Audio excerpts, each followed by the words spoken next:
இன்றைக்கி ரஹ்மத்துல்லாஹி பரக்காத்துஹு. நீங்கள் பெட் ரோஸ்ட் எப்படி பண்ணணும்னு வந்து நம்ம பார்க்க போகிறோம். ஃபஸ்ட்டு வந்து பெட்டெல்லாம் நம்ம பாதி பாதியாக வெட்டணும் இந்த மாதிரி. அதுக்கப்புறம் வெங்காயம் தக்காளி இந்த மாதிரி வெட்டி வச்சுக்கோங்க. நம்ம பட்டர் போட்டுக்குவோம்.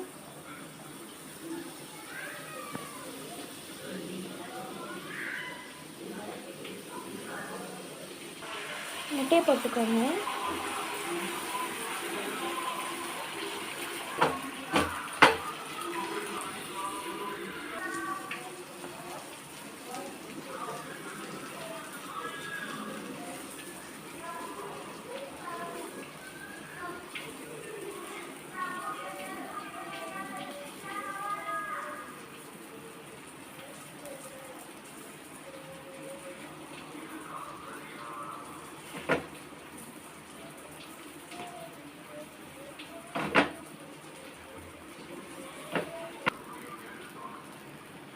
வெங்காயம் தக்காளி முட்டை எல்லாத்தையும் போட்டு இந்த மாதிரி ப்ரெட்டை போட்டு வச்சுக்கோங்க.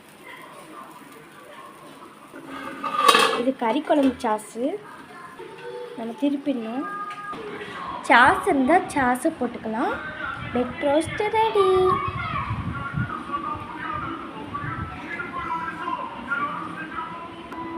உங்களுக்கு இந்த வீடியோ பிடிச்சினா லைக் பண்ணுங்கள், ஷேர் பண்ணுங்கள், கமெண்ட் பண்ணுங்கள், மறக்காமல். செம்ம டேஸ்ட்டாக இருக்குது.